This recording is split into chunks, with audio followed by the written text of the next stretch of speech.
Chittoor traffic police వారి విజ్ఞప్తి. ఈ మధ్యకాలంలో తాగి వాహనాలను నడపడం అనేది ఎక్కువగా కనపడతా ఉంది. అది మనకు, మన కుటుంబానికి, సొసైటీకి ఏమాత్రం మంచిది కాదు. జరుగుతున్నటువంటి రోడ్డు యాక్సిడెంట్స్ వీటిల్లో ఆల్కహాల్ ఇన్ఫ్లుయెన్స్లో ఉండి డ్రైవింగ్ చేస్తున్నప్పుడు జరిగిన ప్రమాదాలే ఎక్కువ. అవి 60-70% ఉన్నాయి. అందులో ఎక్కువ భాగము డెత్ కేసులు ఉంటున్నాయి.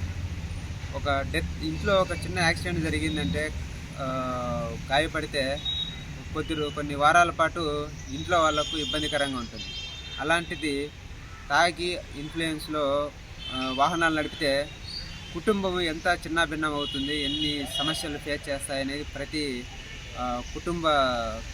కుటుంబంలో సభ్యుడు ఆలోచించాలి.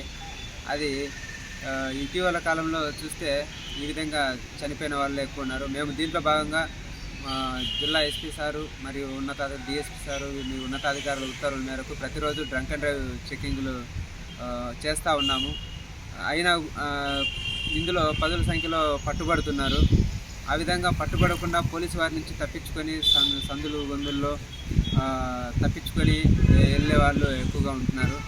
వాళ్ళు అంటే పోలీసు వారి నుంచి తప్పించుకోవచ్చు, కానీ ప్రమాదాల నుంచి మాత్రము తప్పించుకోలేరు.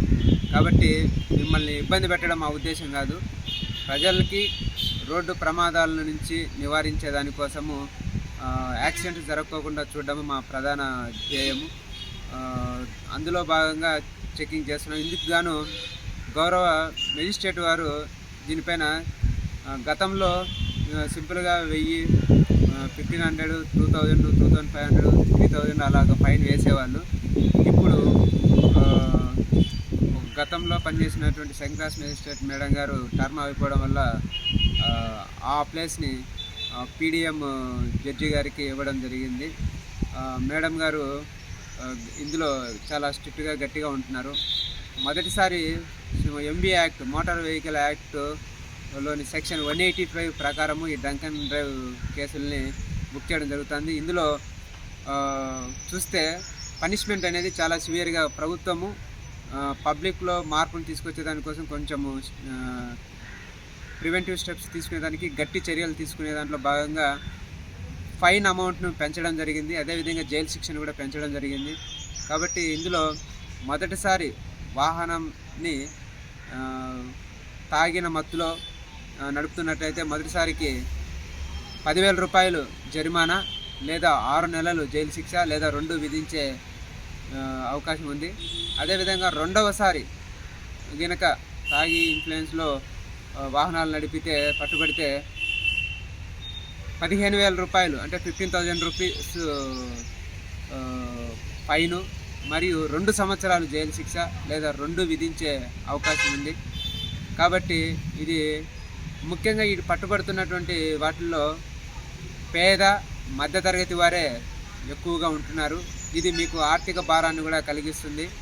దయచేసి ఎవరు కూడా యాక్సిడెంట్స్కు గురి కాకుండా ఉండడంలో భాగంగా మీ గురించి, మీ కుటుంబం గురించి, సమాజం గురించి ఆలోచించి తాగి మత్తులో వాహనాలు నడపద్దండి.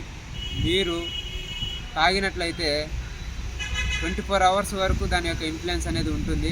మేము ఉదయం తాగాము, మధ్యాహ్నం తాగాము, నైట్ తాగాము అని చెప్పేసి చెప్తే కూడా వినే పరిస్థితి కాదు. మా బ్రీత్ అనలైజర్తో చెక్ చేసినప్పుడు కరెక్ట్గా అది చూపిస్తుంది.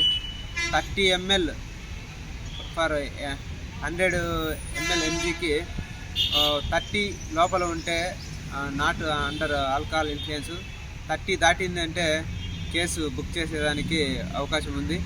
కాబట్టి ఎవరు తాగి వాహనాలు నడపద్దండి. దీన్ని ప్రతి ఒక్కరూ దృష్టిలో పెట్టుకొని పోలీసు వారికి సహకరిస్తారని, సమాజానికి మేలు చేసిన వారు అవుతారు. మీకు, మీ కుటుంబానికి, సమాజానికి మేలు చేసిన వారు అవుతారని చెప్పేసి ఆశిస్తున్నాము. దయచేసి ఎవరు తాగి వాహనాలను నడపద్దండి.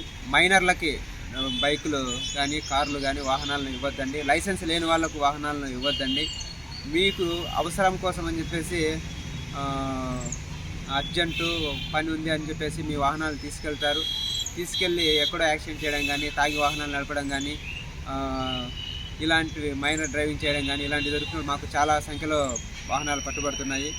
మీరు ఇంకొకటి ఏంటంటే వాహనాల్ని యజమానులు ఇంకొకరికి విక్రయించినప్పుడు ఖచ్చితంగా ట్రాన్స్ఫర్ చేసుకుంటేనే మీకు క్షేమం. లేదు అంటే ఓనర్లు అమ్మేసి తర్వాత ట్రాన్స్ఫర్ చేయిస్తాంలే అనుకుంటే మాత్రం మీరే ఇబ్బందులు పడతారు. వాళ్ళు దొంగతనం కేసులో ఇన్వాల్వ్ అవ్వచ్చు, లేదంటే యాక్సిడెంట్ కేసులో ఇన్వాల్వ్ అవ్వచ్చు, లేదంటే కనుక వేరే ఇతర గ్రేవ్ క్రైమ్లో కూడా ఇన్వాల్వ్ అవ్వచ్చు.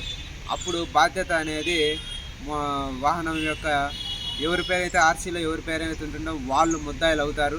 ఎందుకంటే మీ బాధ్యత అది ఓనర్షిప్ను ట్రాన్స్ఫర్ చేయడం అనేది. ఇన్సూరెన్స్ పోయినా కూడా ఎవరో యాక్సిడెంట్ చేసినా కూడా, లైసెన్స్ లేకపోయినా ఇన్సూరెన్స్ లేకపోయినా ఎవరో యాక్సిడెంట్ చేసినా కూడా అది ఓనర్ పైనకి వస్తుంది. ఎవరి పేరైతే ఆర్సీలో ఉంటుందో వాళ్ళు కూడా ముద్దాయిలు అవుతారు, యాక్సిడెంట్ చేసిన వాళ్ళతో పాటు, నేరం చేసిన వాళ్ళతో పాటు.